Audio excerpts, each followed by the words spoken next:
we got some amazing examples of the power of our belief in money.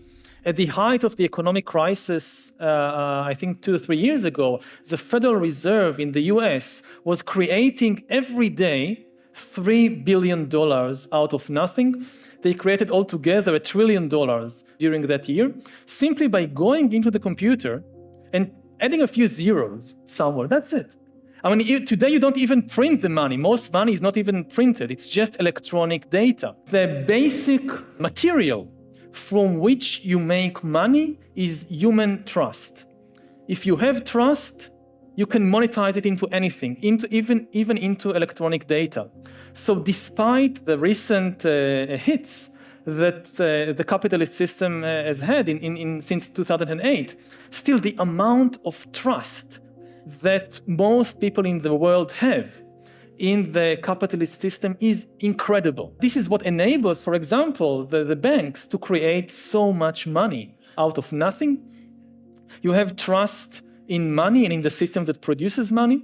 You have also trust in the basic capitalist stories that say, first of all, maybe the most basic story of all of capitalism is the answer to all problems, the key to all the questions that bother us is economic growth. No matter what you want, in the long term, the only way to achieve it is economic growth. You want equality, you want freedom, you want employment, you want democracy, you want peace, name it, it's through economic growth. And if there will not be economic growth, in the long run, you won't have any of that.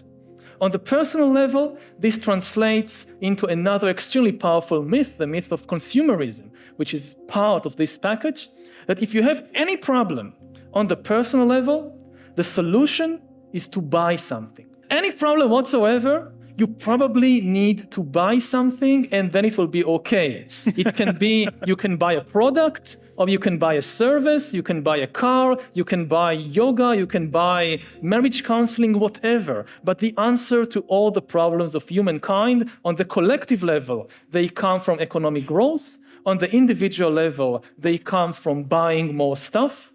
And still the vast majority of the population, certainly in Europe, and most of the world, they believe in these stories. And if ever they stop believing in those stories, then the capitalist system will collapse. The real secret of success of our species is that we alone can talk about things that don't exist at all, anywhere, except in our own imagination, in the stories that we invented. All the other animals, they too communicate, but they communicate information about things that really exist. You can never convince a chimpanzee to do something, say to give you a banana, by promising that chimpanzee that after you die, you know what happens? You will go to chimpanzee heaven, and there you will receive lots and lots of bananas for your good deeds. No chimpanzee will ever be convinced by such a story to do anything. Only us, only Homo sapiens. The easiest example to give is, of course, religion. But it's not just religion. It's the same with our legal system, with our political system, with our economic system. Money is also just a story. Chimpanzees and dolphins and wolves, none of them, man uses money. None of them, they can exchange things. I give you a banana, you give me coconut. But the idea of money, this is something unique to humans because, again, it is based on a story about something that exists only in our imagination. We take, say, a piece of paper or a piece of gold, which is worth nothing. You can't do anything with gold. You can't eat it, you can't drink it, you can't wear it, you can't even make weapons out of it because it's too soft. So you take something without any inherent value and you tell a story. Look, this piece of worthless metal or this piece of colorful paper, it is worth 10 bananas. And if enough people believe that story, then it becomes an extremely effective story. Millions of strangers are willing to do amazing things and sometimes terrible things just for these colorful pieces of paper. This is the power of the human imagination.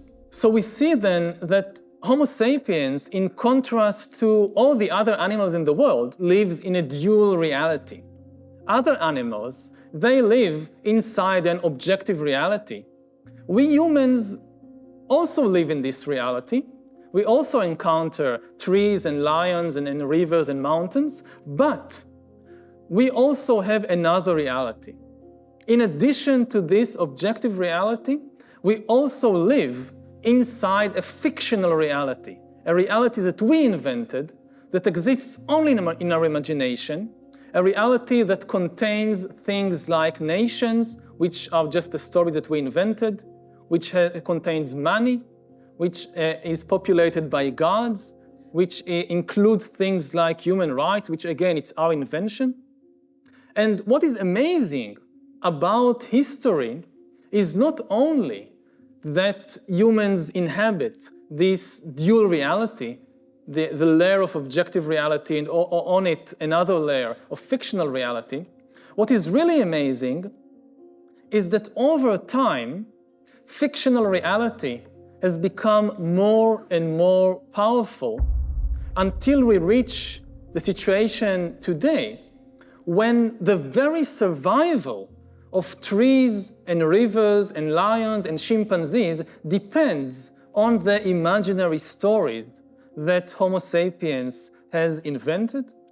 We are living inside the dreams of mythical entities like the European Union and like Google and like the dollar, which exist nowhere except in these fictional stories. And you can test yourself, you can check for yourself, try to see what are you thinking about, what are you worried about during your day-to-day life. Many people find that they think very little about real things like trees and rivers and lions, and most of the day they are constantly preoccupied by these fictional inventions like money and like nations and like gods and corporations and things like that. To get a lot of people to cooperate, you need to convince them to believe in a shared story. Now, sometimes the story can be completely fictional, and it still works. You know, it starts with things like, I don't know, playing games, like playing football. If you want to get 22 people to play football, you need for all of them to agree on a common story for what football is, what are the rules, what are the goals, what is allowed, what is not allowed. And there is nothing wrong with it. Everybody knows that we invented the rules. It's completely fictional. It's not the laws of physics or the laws of biology that mandate these rules. As long as it goes, it's fine until somebody forgets that this is just a story we invented. And you have a football hooligan starting to beat or kill somebody because of a football game. And then you have to remind that person, look, it's just a story we invented. Don't take it so seriously. This goes all the way to things like money. They don't have any objective value. They are not based on the laws of physics or of biology. It's no coincidence that we are the only animals that have money. Chimpanzees don't have money. I mean, chimpanzees can trade, they can barter. Like, I give you a coconut, you give me a banana. This works with chimpanzees. But they will be unwilling to part with a banana in exchange for a green piece of paper or in exchange for electronic data on computers. I mean, most of the money today in the world, as you know much better than me, is just electronic data in computers.